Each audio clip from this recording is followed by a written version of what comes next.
أعوذ بالله من الشيطان الرجيم وبه نستعين وعليه نتوكل والصلاة والسلام على أشرف الأنبياء والمرسلين.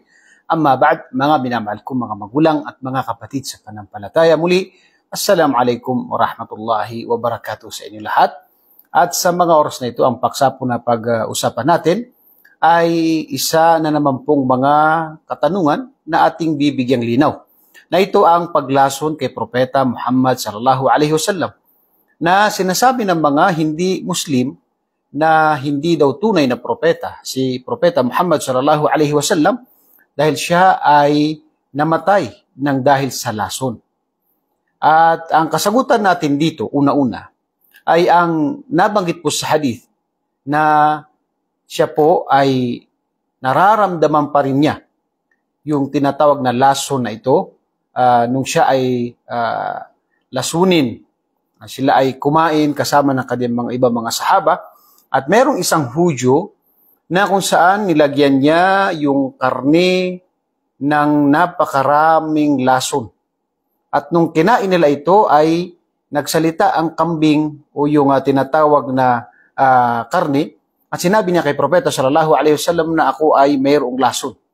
Kaya Propeta sallallahu alaihi wasallam ay hindi siya nakakain ng marami. Pero ang ibang kanyang mga kasamahan ay nung sila ay kumain ng karne na ito ay naging dahilan ng isa sa kanila o kamatayan ng isa sa kanila. Okay. Sinasabi nila na sinabi ni Allah sa Surah Al-Ma'idah 67 na Wallahu ya'simuka minan nas. Si Allah ay mangangalaga sa iyo mula sa mga tao. Pero bakit daw si Propeta sallallahu alaihi wasallam ay namatay na dahil sa lason? Okay, anong paliwanag natin dito? Una-una ay ang kahulugan po ng aya. Ang kahulugan ng aya dapat nating maintindihan. Na sinabi ni Allah subhanahu wa ta'ala, Wallahu ya'simuka minan nas, ay si Allah subhanahu wa ta'ala ay mangangalaga sa iyo. Mangangalaga sa iyo mula sa kasamaan ng mga tao. Bakit? Para mapangalagaan at hindi mapalitan, hindi mapakialaman, hindi mawala ang mensahe mo. Kundi para maiparating niya ng kompleto ang mensahe ng relihiyong Islam.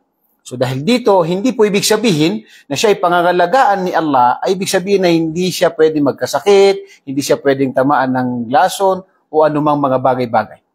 Okay? Pero siya po ay pangangalagaan ni Allah base sa aya, kaya wala pong pwedeng mangyari sa kanya habang siya ay nagdadala ng kanyang mensahe. Okay. So dito makikita natin, unang argument nila na pinagbabasyan nila ay propeta na kinamatay niya ay dahil sa lason. Wala po tayong problema doon. Dahil hindi po ibig sabihin na ang isang tao ay namatay, na pinatay o nagkasakit o anumang lason man yan o anumang pagkamatay ng isang propeta, ay siya po hindi matatawag na propeta. Hindi po ganoon. Dahil si propeta Zakaria, ay siya po ay propeta na kung saan ay pinatay. Na nabanggit po yan sa Quran at nabanggit sa Biblia. So hindi ibig sabihin na siya ay tinatawag na pinatay, ay hindi siya tinatawag na tunay na propeta. Siya pa rin ay propeta ni Allah subhanahu wa ta'ala. So kung sabihin man natin na si Propeta sallallahu alaihi wasallam ay namatay dahil sa lason, ay wala pong problema doon. Hindi po ito makakaapekto sa kanyang pagiging tinatawag na propeta. Kung yun ang sasabihin natin na siya ay namatay sa lason. Pero ang katotohanan ay itong hadith na si Propeta sallallahu alaihi wasallam ay nararamdaman pa rin niya yung lason, how many years, ay ito po ay tunay na himala ni Propeta sallallahu alaihi wasallam. Bakit? Dahil nakakain si Propeta sallallahu alaihi wasallam doon sa karne at yung kasama niya na sahaba ay si Bishr ibn Bara ay namatay agad dahil sa lason. Ngunit si Propeta sallallahu alaihi wasallam ay minsan nararamdaman niya yung epekto ng lason, pero nabuhay si Propeta sallallahu alaihi wasallam sa loob ng 4 na taon. At siya ay malusog at tinatawag na wala siyang problema sa kanyang tinatawag na pang-araw-araw na pamumuhay. Siya ay sumasama sa mga sahaba, yung normal na kanyang gawain, wala pong epekto yun sa kanya. Okay? Yan po ay isa sa mga himala actually ni Propeta sallallahu alaihi wasallam, base rin sa aya na sinabi, Wallahu ya'simuka minan nas. Ikaw pangangalagaan ni Allah subhanahu wa ta'ala mula sa tinatawag na kasamaan ng mga tao. Kaya, biruin mo, 4 na taon, subhanallah, na ang Propeta sallallahu alaihi wasallam ay nabuhay. Pero yung kasama niya, nakakain doon, namatay agad. So ito ay himala ni Propeta sallallahu alaihi wasallam. Ito ay pangangalaga sa kanya ni Allah subhanahu wa ta'ala dahil sa kanyang dalang mensahe na ito ang Islam. Okay. Kabilang din sa mga patunay ay si Propeta Muhammad sallallahu alaihi wasallam ay namatay sa kanyang takdang panahon. Bakit? Dahil noong nakumpleto na ang mensahe ni Propeta sallallahu alaihi wasallam at ibinaba yung katulad ng aya na al-yawma akmaltu lakum dinakum wa atmamtu alaykum ni'mati wa raditu lakumul islam dina. At sa araw na ito ay kinumpleto ko sa inyo ang inyong relihiyon at ang mga biyaya ko sa inyo at ikinalugod ko sa inyo na maging relihiyon nyo ang Islam. So pinili ni Allah ang Islam para sa mga mananampalataya at ganun din na ito ay nakumpleto na at dahil dito ay napapalapit na yung kamatayan ni Propeta sallallahu alaihi wasallam dahil tapos na ang kanyang misyon. At ganun din nung ibinaba yung aya na idza jaa nasrullahi wal fath, yung na waraitan nas yadkhuluna fi dinillahi afwaja. Kapag dumating ang tulong ni Allah, ay darating ang mga tao na magmumuslim ng grupo-grupo. Marami silang magmumuslim.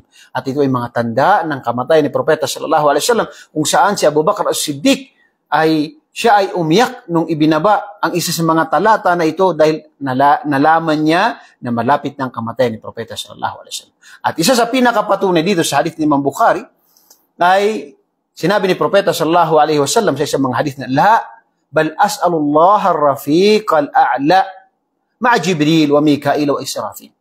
Siya ay pinapili ni Allah subhanahu wa ta'ala kung siya ba ay mananatili pa. So pinapili siya. Ito ay sa kakayahan ni Allah subhanahu wa ta'ala. Ngunit sabi niya, bal as'alullah ar-rafiq al-a'la. Ngunit hiningin niya na siya ay pumunta sa langit. Kung hindi siya ay mamatay na. Yun ang hiling niya. At dahil dito dahil dumating na yung takdang panahon ng kanyang kamatayan, ay pinahintulutan ni Allah subhanahu wa ta'ala na siya ay mamatay, na siya ay shahid, na nararamdaman pa rin niya yung tinatawag na epekto ng lason sa kanya. Pero yung pamumuhay ni Propeta sallallahu alaihi wasallam sa loob ng 4 na taon ay normal na pamumuhay at hindi nakaapekto sa kanya yung tinatawag na lason na ito. At yung kasama niya mismo doon sa pagkain nila ng karne na ito ay agad na namatay. Pero si Propeta sallallahu alaihi wasallam, 4 na taon po. Yan po ang tunay na pangangalaga. At kung hindi pa nagpahintulot si Allah subhanahu wa ta'ala, o kaya pinili pa ni Propeta sallallahu alaihi wasallam ng mas mabuhay, ng mas mahaba, ay siya ay bibigyan ni Allah, ibibigay ito sa kanya Allah subhanahu wa ta'ala. Pero mas pinili niya ang pagpunta kay Allah subhanahu wa ta'ala. Pagbalik kay Allah subhanahu wa ta'ala.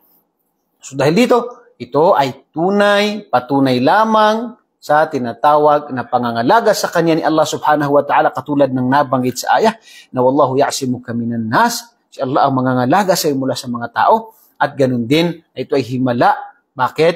Dahil sa nabanggit natin na kung hindi dumating, kung hindi pa nakumpleto ang mensahe ni Propeta sallallahu alaihi wasallam ay tinatawag na nandun pa kahit anong mangyari sa kanya o anumang mga may gusto sa kanyang gumawa ng masama ay siya'y pangangalagaan ni Allah dahil meron pa siyang mensahe na dapat na makumpleto. Pero nung ito'y makumpleto na, siya ay tinatawag na pinapili ni Allah subhanahu wa ta'ala at nung siya ay pumayag, ay siya ay tinatawag na pinagtulutan ni Allah subhanahu wa ta'ala ang kanyang kamatayan.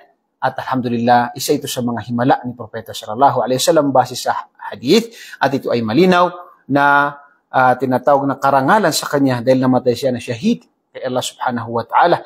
At ang kanilang sinasabi na ito ay taliwas at ito ay namatay siya dahil sa ayan ay tinatawag ng mga kasinungalingan na nagpapatunay lamang ng tinatawag na pagiging tunay na propeta ni Propeta Muhammad sallallahu alaihi wasallam. Nawa ay nakatulong po sa inyo ang ating mga maikling mga paliwanag patungkol sa mga kasagutan sa ilan sa mga katanungan ng ating mga kababayan. Ako po muli nagpapasalamat sa inyong lahat at mabati ng Assalamualaikum warahmatullahi wabarakatuh.